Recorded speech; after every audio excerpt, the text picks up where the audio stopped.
It's Mark and Pete.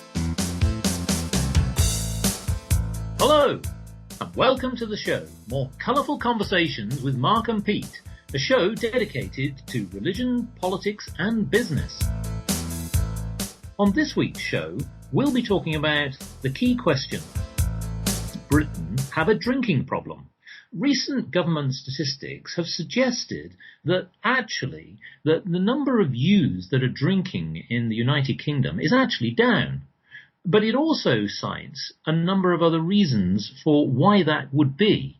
For example, it could be due to the economy. It may also be that actually the government's message is actually penetrating. But what are the real reasons behind why Britain still has a drinking problem? Now, with me today is clergyman Pete. So, Pete, what do you see as being one of the real issues for people in society, and why we have this label as being binge drinkers, particularly youths? And it's not just about youths, of course. I mean, the alcohol problem has actually penetrated across our entire society. So, what's your view on this topic? Well, Mark, one of the things about alcohol is that because it's part of a natural diet, in that it is metabolized, because it's been around for so long and part of culture, that this is an abuse of a drug that is acceptable in many parts of society. In Britain especially, that manifests in binge drinking because of habits that have grown up over time. It's just accepted that of an evening parts of our cities is going to be full of people who are worse the wear for alcohol. We've accepted it. It's part of our society. And that, I think, is the heart of the problem, that we have accepted abuse of this particular substance for whatever reason. The reasons are another issue. The fact that it's there means that this acceptance of this abuse of alcohol means that people can do it and not feel bad about themselves. Whatever measures you put in place, what needs to reduce consumption of alcohol so it's not excessive, what needs to happen is a change of heart, a change of will for people to not want to drink too much. If we look at what it says in the Bible, the Bible has some good things to say about drinking alcohol. Ecclesiastes 9 verse 7 says, "Drink your wine with a merry heart." And there's a few verses like that which talk about the benefits of drinking alcohol socially. But it also quite clearly says that you should not get drunk. So drinking alcohol in excess is just roundly condemned. Drinking alcohol isn't, but drinking it to excess is. And that is the issue we have certainly in Britain, and in certain other cultures across the world, certainly in Western society. Drinking too much is commonly accepted. In Britain, to the extent that binge drinking becomes acceptable and is seen as amusing. And so I think that is the key. The key problem is that it's seen as acceptable even when it's to excess. Yes. And to that point is that often some people will say, well, it's just part of our culture. It's a way of life. Sure. And a lot of people will also say, well, in actual fact, that although, as you quite rightly say, some people think that it's just having a good time, there's quite a serious side to this, because obviously it will have serious health issues, but also it has social problems, antisocial problems, and often it's seen as a problem with the youths, but it does actually penetrate into other areas. So interestingly, that the government figures that have been cited recently suggest that although that the teenage binging is going down, that ironically people in their middle ages are drinking about the same as they did over the last few decades. Ironically, some people who are more mature in our societies are actually drinking slightly more. Now, again, one of the reasons for this, it could be just simply that the message is getting through to our youth, but nevertheless, the problem still exists. So I'd just like to sort of set up that, and really we sort of have to look to our generation, the young generation in particular, because they are our future, and clearly Britain's problem with alcohol is still prevalent today. So this is a poem entitled High Spirits. The establishment whinges over teenage binges every Friday and Saturday night. From discarded syringes the public cringes, seeing junkies as high as a kite. With bodies boozing in nightclub cruising and fists all clenched in fives, the drink impinges upon the fringes of all our social lives. The problem is sprawling to high street crawling at intoxicating irregularity. The youths are brawling and caterwauling with great acts of vulgarity. From hellish holes the devil extols those spirits he has bought. Their livers like coals from drowning their souls is such a sobering thought. So, yeah, it's a sobering thought. Yes, a bit more sobriety may be needed. Yeah. Well, exactly, and it's extraordinary that, ironically, that the impact on our society is quite costly. I mean, just purely from the point of view of the cost to the National Health Service, is actually just over £3.5 billion a year. So week on week, month on month, year on year, we're spending an inordinate amount of money, an extraordinary amount of money, on having to cope with people who have either overindulged, hurt themselves, hurt people in society. And yet we spend a very small amount of money on the treatment side of it and also on the educational side. I mean, we're only talking about tens of millions to be able to treat it and to be able to educate. So where do you think that Britain needs to readdress the balance? Is it purely about education? Is it about government? Who should be the lead on this? Well, I think that it's a combination of different people who are responsible. I mean, I do think that education's important.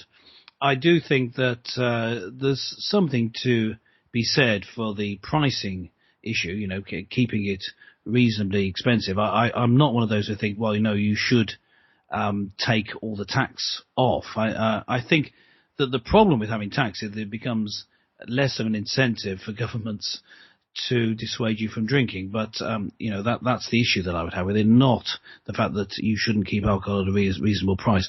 But what I think is needed is an encouragement to responsible drinking. Now, that means that the people we've just talked about, the politicians and people responsible for education, can creatively put across a message that it's fun to drink responsibly by, you know, encouraging people eating meals and drinking in pubs and this sort of thing, rather than taking drinks home. So it becomes a social activity. I mean, it already is. For many people, it is simply a social activity. It eases the wheels of social engagement. It's when it becomes too much drinking alcohol and when it's drunk in an inappropriate place, and not just too much, but that's where the problem is. So encouraging people drinking in restaurants, in pubs, together where it can be safely regulated. Well, exactly, because the government actually puts out a clear line on this and what they describe as safe limits. So, for example, men, they say, should drink no more than 21 units of alcohol per week, no more than 4 units in one day alone, and effectively have at least 2 alcohol-free days a week. So that's for men. But obviously for women, their advice is to drink no more than 14 units of alcohol per week. And in theory, the idea is that no more than 3 units in any one day. Now, of course, obviously they give advice to women who are pregnant and perhaps are at certain stages in those sort of conditions. But essentially, the idea is that you manage yourself in moderation. The trouble with it is that when you use those terms, moderation, it's not seen culturally as particularly exciting. It doesn't really seem to sort of be inspiring. And so, what is it that the nation needs to do to be able to manage this more effectively? Well, the thing is, I believe it is possible to change a culture. For example, the idea of smoking having people accepting that smoking shouldn't happen in restaurants a few years ago wouldn't have been thought to be tenable. But now that's what's happened. There's been a concerted effort to encourage people to take this seriously, wearing safety belts in cars, this sort of thing. It can be done. You can change the public view by creative and sustained pressure. And I think it does need to come from government, from the politicians that we all vote in. Those people need to be putting in the resources to fund, good publicity campaigns, not the sort of boring interventionist, paternalistic, you shouldn't drink too much, but in creatively getting across the message that actually drinking responsibly is better. Sipping a drink is actually more fun than just knocking it back. This sort of idea can be got across. And the idea of, you were talking about the safe limits of alcohol. Now, we hadn't touched on that before, so that's a good point, that it's not simply that it's a social problem. It's also physically a medical problem, which can be exacerbated by you binge drinking. Having a huge amount to drink. Maybe it's just one day, but then you have a bit more drink the next day, so you don't give your body, and more specifically your liver, time to recover. So these ideas of having a rhythm to the week, so that you have alcohol-free days. We have this idea of alcohol-free January, dry January, that some people, including some politicians, well-known politicians this year, took part in. Having a couple of days in the week that are accepted they're going to be dry days, maybe Monday, Tuesday, Wednesday, say, dry days in the week. These sort of ideas can become part of society if we're serious about making a change. Yes, and it's interesting as well that there is a slight shift in the patterns across the whole of the United Kingdom. Mm-hmm. So I mentioned before about some of the statistics that have been brought out by the government recently. But what they have noticed through some of the surveys they've done is that there's a clear divide between the north and the south. So, for example, in London, apparently about 1/3 of adults said that they did not drink alcohol, which is actually higher than any other region in Great Britain on that scale. But the difference being is that those in the north of England and in Scotland were most likely to have binged, i.e. that they'd overindulged, they'd drunk too much. So what's happening there? I mean, why is it that the south is drinking less and people of the north are drinking more?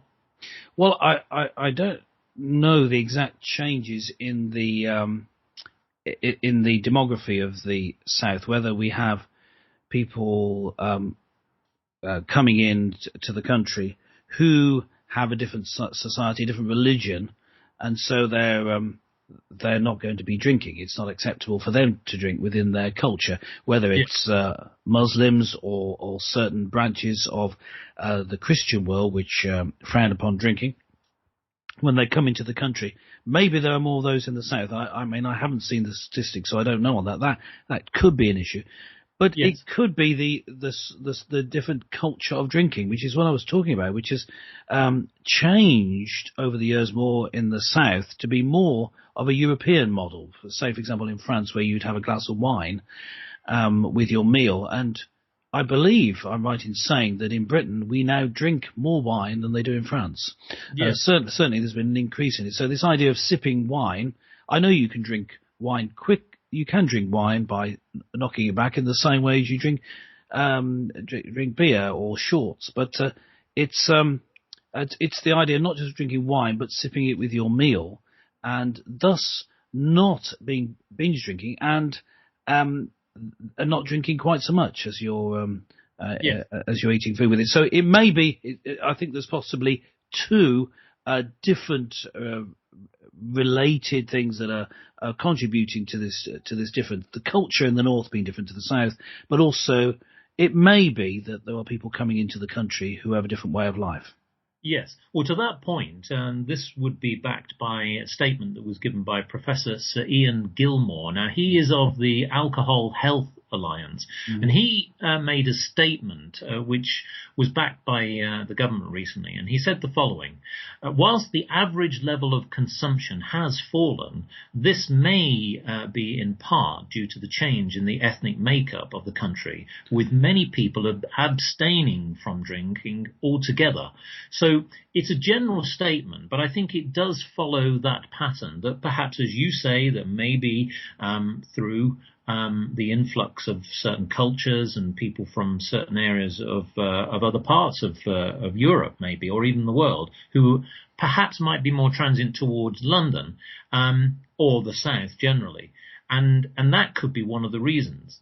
But it still doesn't get away from the fact that there is a deep underlying problem which we still have in this country. Yes, it doesn't get away from that, and it's been a long-standing attitude to drink. If you think of sort of a stereotypical comedy figure of the drunk, it's been a staple of British drama and comedy over the years. The problems with drinking are not taken seriously enough, and it's easy to fall into that trap. Even in our conversation now, we could easily have fallen into the trap of making light of the subject because it's seen as being amusing, and drunks are seen as being amusing. But in fact, it is a serious problem, and it's changing that idea, that automatic reaction to people drinking too much, to taking it seriously rather than making light of it. If you get a discussion of this, even I heard a discussion about it on one about a rival show to ours on a BBC radio station, in which people were talking about it, and they couldn't help but crack a few jokes about going for a drink later, and it'd be easy enough to do that, but that takes away from the seriousness of the problem, because it's causing problems with health. It's causing problems with societal problems. It's breakdown of marriages, families, violence, and it's also costing the country a lot of money. If you're binge drinking, you're not really fit for work the next day, and if maybe you only binge drink on Saturday nights, but if you binge drink a lot, you're still going to be affected by it a day later. It can be that serious. So it's costing a lot in every sense of the word, costing a lot. This needs to be attacked with the same seriousness as road safety and smoking. Yes. Well, it's interesting you mentioned about the effects, and certainly, as you quite rightly say, it's a serious subject, to the point where, part of the report also cites, and this is just one region of the United Kingdom for our international listeners, but Scotland, for example, which had the highest alcohol-related death rate in 2013. Here we are in 2015, but the figure that was cited then is significantly lower, but is still very high. What they're saying is that 10 years ago, it was from 45%, that's 100,000, to 29%. And okay, it's going down, and we're seeing that progression. But one of the other challenges is and it can't be ignored, is the responsibility of alcohol manufacturers in terms of not just the products that they produce. Classically, Alka-Pops were one of the biggest culprits that were cited a few years ago, but also the way that it's advertised, the way it's positioned in society, from the way that they go to point of sale. Clearly, there is a responsibility there. And many manufacturers themselves also need to be part of this. So one of the questions that we posed at the beginning, which who takes the lead, clearly it's not necessarily one body or one person or one group. It's a group of people, and one stakeholder has to be the manufacturers. True. And another issue that is public figures drinking and seen drinking in public. Politicians, there are well-known politicians in Britain whose image is of one of enjoying a pint of bitter. So, is that something that's contributing to the problem? Well, you could argue the particular politician I'm thinking of is Nigel Farage of the UK Independence Party, but he's known for drinking in pubs and drinking with meals. So perhaps he's encouraging drinking responsibly. But I'm just saying that the politicians need to think about their image, not just in terms of them getting themselves elected, but the effect it's going to have on people. And as I was saying that, I was thinking of other people who influence behaviour. For example, movie stars. Now you rarely see in a movie the hero smoking a lot. It's come back in sort of edgy films, but in general you don't. And that's because of a concerted effort. People that know we don't want people to have their health affected by smoking. Now, the same thing I believe should be done with drinking alcohol. You don't have your heroes on the screen or in pop music, whatever it might be, drinking to excess in the same way as you don't see them smoking. And that, I believe, would have an effect. And no, it's not just young people who are affected like this. So there is a problem, I think, with people marketing their drinks to young people who should be underage to buy alcohol in the first place. But there's also a problem with people marketing drinks to be drunk to excess on the street. Yeah. And I know there has been a move to stop this by having certain very strong lagers being withdrawn, to have the actual percentage alcohol in certain beers be reduced. Not because there's anything wrong with the beer, but simply because it encourages people to use it responsibly. And I think that's right. You should.